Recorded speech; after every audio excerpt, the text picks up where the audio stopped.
Hi everyone, Leah here from EurekaCrystalBeads.com with another fun beading video for you.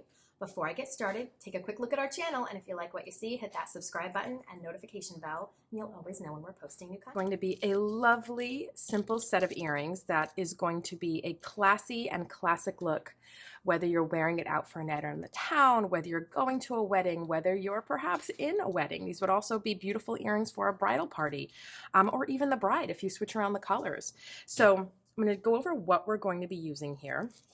So to start, we have some beautiful 8mm Swarovski crystal round crystals in light rose, which I think is just one of their prettiest pinks. It's just so beautiful and classic. Next, we have two 6mm round Swarovski pearls in peach. And then if you've never used these before, these are a lot of fun. These are crystal rondelles. So we do have them in both gold and silver. This one is in silver metal to match the rest of the findings that I'm using. And it's with a crystal AB crystal in it. And it lets a bead sort of get cradled in it from either side. And it adds such a beautiful, fancy look when you add it to just any beads. Next, I have couple of head pins here. These are 2-inch silver plated head pins. And I have a pair of lever back ear wires. Now, lever backs are really great because if you're ever the person who always tends to lose your earrings, whether they get caught on a scarf or they just swing right out of your ear, lever backs are great because they have the feel of a French wire that goes through your ear, but they have a nice little mechanism and they snap right shut. So these are really great and they're nice and secure. So I know a lot of people who do prefer these. Okay, now for our tools, we're going to use our classic 3-wire working tools, which are our wire cutters right here. We have our chain nose pliers, which are flat and smooth inside and they taper to a point. That's what distinguishes them from flat nose pliers. Little tip for you. And we have our round nose pliers. These have no flat edges and they're like 2 little ice cream cones. That's how we'll make any round shapes that we need to create.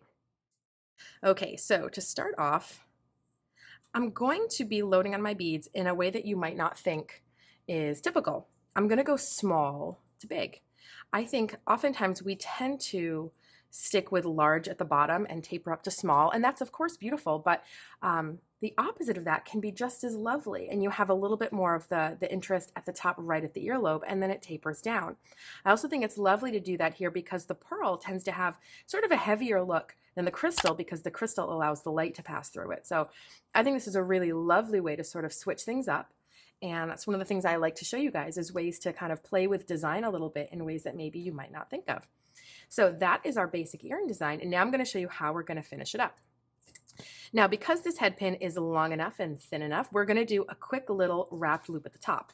I think this is especially nice if you're making these for someone who's going to be wearing them to a special occasion because they're going to look that much more finished. It's also a loop that when wrapped shut, you never have to worry about it opening up again, which I think is great. So we're going to start by taking our chain nose pliers here, and we're going to grab our wire right above that top bead, and we're going to grab it right near the tip of the pliers. You're going to bend a 90-degree angle, and you can see that that leaves us this little bit of wiggle room for our beads to move up and down. That wiggle room is going to be where our wrap is going to go, so our beads won't be able to do that for very long. Now we need to make a round shape. We're going to make a loop, so that's why we have to move to our round nose pliers, and you're going to grab that corner with your pliers, just like that. You want to make sure it's pushed all the way forward, meaning you don't want it to be back any bit. You want it all the way pushed forward.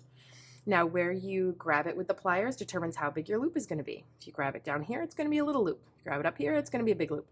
It's really your call, but you don't want the loop to take away from the design and from the bead. So I like to go pretty small here. Of course, you want to make sure that it's big enough that it can fit onto your ear wire. Now I'm going to take my wire and I'm just going to wrap it up and over and around that top jaw of the pliers, and you can see that starts to form a loop. Now before I keep going, I need to shift my pliers forward just to get them out of the way so I can cross past those beads there, just like that. So you can see we have that 90-degree angle that we started with, but we have a loop up in the corner. That's what we want to see. And we want that loop to look like a lollipop on top of a lollipop stick, nice and centered.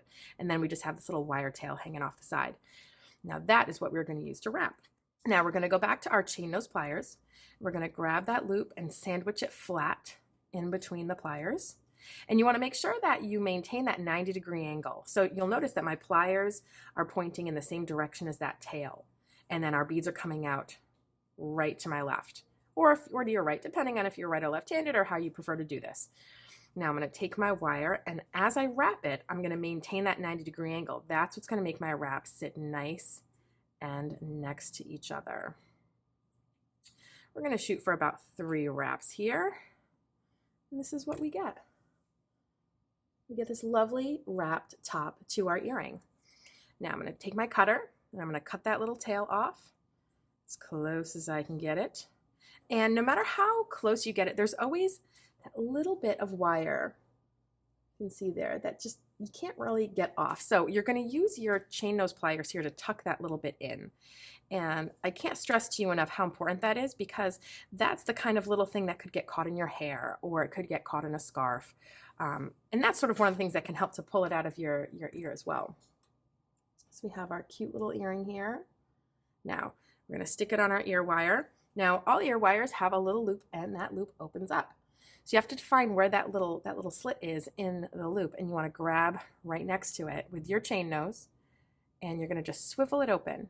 Now you're going to want to be careful when you do this, because this is an earring that has an actual mechanism to it. So if you hold just one part, you could twist this little area. So make sure you support the whole thing as you open that loop, so that way none of this here gets bent. Okay, we're going to get our earring on there, and we're going to grab it and twist it shut. Okay, beautiful little adorable earring. Now I'm going to whip up this next one. I'm going to go a little bit faster here.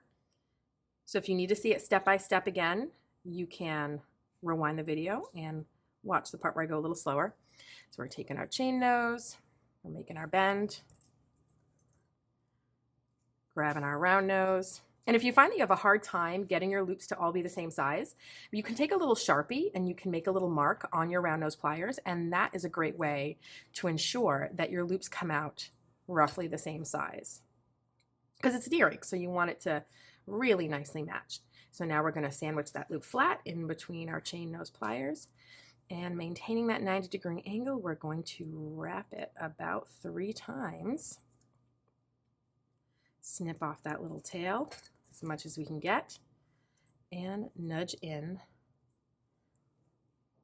that little tail that was left behind. There we go. Let's get it onto this ear wire. Again, you'll notice before I open it up, I'm holding the entire ear wire there. I'm really supporting it so I don't twist the ear wire at all and possibly upset that mechanism. So here we go. Beautiful little pair of earrings. These are a really easy pair. They're great for beginners. This wire working technique is a great way to start to move past just rolling a loop. Not that there's anything wrong with that, but to me this adds a lovely finished look to a pair of earrings that perhaps might be worn to someplace pretty fancy. All right, guys, thanks for watching. Make sure to visit us on over at EurekaCrystalBeads.com for everything I used in this video, and we will link you below as well. Hopefully we can satisfy all of your beading and jewelry needs. Bye.